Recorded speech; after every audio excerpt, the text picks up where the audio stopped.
भारत में बूढ़ों को जिंदगी की तपती धूप के बाद की छांव मानकर तसल्ली बख्श समझा जाता रहा है। जीवन भर की तमाम जद्दोजहद की आंच में पककर निखरे स्वर्ण की मानिंद।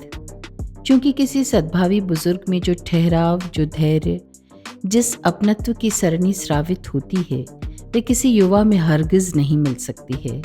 युवाओं का उतावलापन, आक्रोश, जल्दबाजी, भागम भाग शायद किसी के लिए भी सुकूनदायी नहीं हो सकता, मगर एक बुजुर्ग जिस तरह से शांत, स्नेहिल, ममता और मधुरिमा से भरा होता है, वो सभी के लिए सुखकारी और हितकारी है। मगर क्या आज ऐसे बुजुर्गों की तादाद ज़्यादा नहीं बढ़ती जा रही, जो धैर्य, सहिष्णुता और स्नेहिल छांव का एहसास तक न करवाते हुए खुदगर्ज, चालाक और स्व केंद्रित किसी खड़ूस के रूप में परिवर्तित होते चले जा रहे हैं? आखिर क्या कारण हो सकता है? बुजुर्गों को हमेशा से ही ग्लोरीफाई करते रहना समाज की पुरानी आदत है, मगर सच्चाई यही नहीं है। मानव स्वभाव की तमाम कमजोरियों के साथ यही सिक्के का दूसरा पहलू भी है, जिस पर चर्चा करना भी बहुत बुरा समझा जाता है। आखिर क्यों? ऐसे तमाम अनकहे, बिन बूझे सवालों का जवाब है पीकू। शुजित सरकार के निर्देशन में बनी फिल्म पीकू में हम बीते वर्षों में समाज में आ रहे बदलाव की आहट को बखूबी देख सकते हैं। समाज का आईना माने जाने वाले सिनेमा में जीवन का हर रूप प्रदर्शित हुआ है।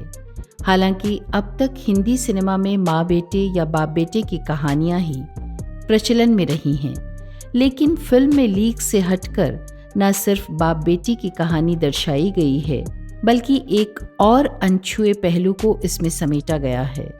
फिल्म की बोल्डनेस और टटकापन हर खासोआम को आकृष्ट करता है। पीकू की कथा गाथा है उस अटेंशन सीकर पिता की, जो अपने से इतर किसी और के बारे में सोचता तक नहीं। और तो और वही बेटी जो उसे किसी नन्हे बच्चे की तरह पाल पोस रही है, उसी बेटी के विषय में भी वो कभी नहीं सोचता है। खुद को बीमार और कमज़ोर मानकर हमेशा प्रोटेक्शन और सेंटर ऑफ अट्रैक्शन बने रहना ही उसका एकमात्र काम है। पिता को अपनी सारे टेस्ट की रिपोर्ट नॉर्मल आना भी अखरता है, क्योंकि ऐसे तो जितनी मेहनत मशक्क़त के बाद वो सबका ध्यान अपनी ओर लगाने में कामयाब होते हैं, वो सारी की सारी मिट्टी में ही मिल जाएगी। पिता की इच्छा का सम्मान करते हुए वो अपने इस प्रॉब्लमेटिक पिता को भी कलकत्ता ले जाने का उपक्रम करती है। फ्लाइट में या ट्रेन में न जाने के फनी कारणों के बाद पिता टैक्सी में जाने के लिए उसे तैयार कर लेते हैं। जब तमाम टैक्सी ड्राइवर पीकू के एग्रेसिव स्वभाव के कारण उसकी बुकिंग में नहीं जाते हैं, तो टैक्सी मालिक नायक इरफान खान स्वयं ही टैक्सी लेकर उनके साथ जाता है। जब वो लोग धीरे धीरे रुकते रुकाते कलकत्ता की तरफ बढ़ रहे थे, तो पिता की कुछ टिप्पणी करने पर पीकू बड़े ही उदास स्वर में कहती है, आप मेरी शादी तो करोगे नहीं, ऐसे में ही घूम घुमाकर मन तो बहलाने दो। ऐसे में नायक को बड़ा ही आश्चर्य होता है। वो कहता है, हमारे यहाँ तो लड़की थोड़ी बड़ी होते ही उसे पकड़कर उसकी शादी कर दी जाती है। शादी तो नहीं करने वाले आप मेरी, एटलीस्ट इसे खुश होने दीजिए। सीरियसली? हमारे यहाँ बस पड़े तो पैदा होती शादी करते, और तुम्हारी शादी करना ही नहीं चाहते? पिता हमेशा की तरह बहस करके विवाह की रीति को ही खारिज करते हैं। उनकी बातों से उदास और परेशान पीकू की भावनाओं से अनजान पिता अपनी ही रौ में कुतर्क दिए चले जाते हैं। आखिरकार परेशान होकर नायक कहता है, That's strange. ऐसा तो वेस्टर्न कल्चर में भी नहीं होता। पिता ने पीकू की मौसी को भी कई बार हड़काया था, तुम बार बार आकर इसके दिमाग में शादी का कचरा मत भरो। हमेशा तवज्जो चाहने वाला पिता, खुद पर ही सबका ध्यान केंद्रित करने वाला पिता, अपनी जिम्मेदार बेटी की मीटिंग के दौरान क्लाइंट्स के सामने ही उसकी रिसेप्शनिस्ट को जो कहलवाता है, वो उससे शर्मसार हो जाती है। लौटकर जब वो शिकायत करती है, तो पिताजी बड़ी ही ढिठाई से कह देते हैं, तुमने तो कहा था कि फ़ोन मत करना, मैं मीटिंग में रहूंगी, तो मैसेज कन्वे करवा दिया। यानी उनकी छोटी छोटी बेवजह की परेशानियों के सामने उसकी बड़ी बड़ी बिजनेस मीटिंग्स का कोई वजूद ही न था। मौसी की पार्टी में उनके द्वारा मिलवाए गए लड़के को फालतू कहकर वो माहौल ख़राब कर देते हैं, क्योंकि उन्हें डर है कि वो उससे आकृष्ट होकर कहीं शादी न कर डाले। इस डर से शायद वो पार्टी में हुई पहली ही मुलाकात में बड़े मासूम बनकर कह देते हैं, ये फाइनेंशियली इंडिपेंडेंट है, सेक्सुअली इंडिपेंडेंट है, पर ये वर्जिन नहीं है। फाइनेंशियली इंडिपेंडेंट है, सेक्सुअली इंडिपेंडेंट है और वो वर्जिन नहीं है, राइट ना बीना? ऐसा इमेच्योर व्यक्ति क्या सचमुच उसका पिता है? पिता अपनी बेटी से कहता है, I gave birth to you. हम तो तुमको छोड़कर नहीं गया, फिर तुम? अब हम तुम्हारा बच्चा माफिक है, तुम डिसाइड करो, कहकर उसे इमोशनली ब्लैकमेल करते रहे। I gave birth to you कि ना?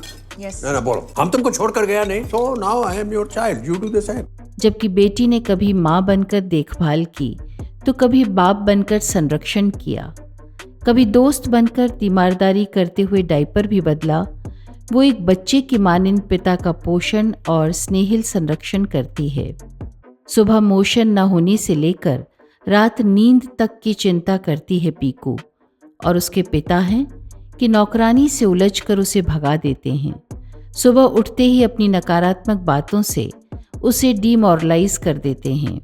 ये शिकायत तो पीकू भी करती है कि क्यों नहीं सुबह सुबह पॉजिटिव बात करते हो। अमिताभ बच्चन पीकू के विषय में एक साक्षात्कार में कहते हैं कि ये स्वतंत्र और स्वाधीन महिला का किरदार है। मैं यहाँ उनसे इत्तेफाक नहीं रखती, क्योंकि स्वतंत्र या स्वाधीन होने का जो अर्थ हम अमूमन निकाला करते हैं वह प्रचलित अर्थ से थोड़ा सा अलग है। यहाँ वो आधुनिक होकर भी पिता की जिम्मेदारी को एक परंपरागत संस्कारी बेटी की तरह बखूबी निभाती है।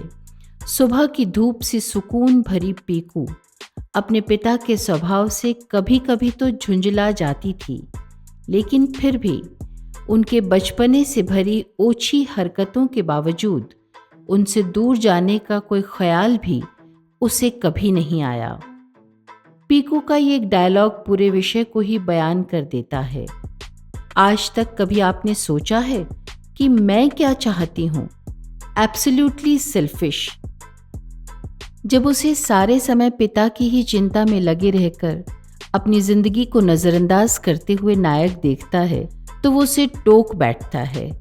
ऐसे में पीकू का जवाब था, बाबा मेरे ऊपर डिपेंडेंट हैं, उनकी आंखें कमज़ोर हैं, मैं छोड़ नहीं सकती। एक एज के बाद पेरेंट्स अपने आप जिंदा नहीं रह पाते, उन्हें जिंदा रखना पड़ता है और वो जिम्मेदारी बच्चों की है। एक एज के बाद पेरेंट्स अपने आप जिंदा नहीं रह पाते, उनको जिंदा रखना पड़ता है और वो जिम्मेदारी बच्चों का ही है। ऐसे में नायक चुटकी लेता है और जो तुमसे शादी करेगा उससे 90 साल के तुम्हारे बच्चे को एडॉप्ट करना पड़ेगा। तुम्हारे 90 साल के बच्चे को अडॉप्ट करना पीकू भी शरारत से उसे देखते हुए उसे सवाल दाग देती है, क्यों करोगे मुझसे शादी? करोगे शादी? जूही चतुर्वेदी ने इस कहानी में जिंदगी की कड़वी सच्चाई बड़ी ही बेबाकी से बयान की है। हाँ, विषय की बोल्डनेस को बड़ी ही खूबसूरती और होशियारी से कड़वाहट में बदलने से बचा लिया गया है।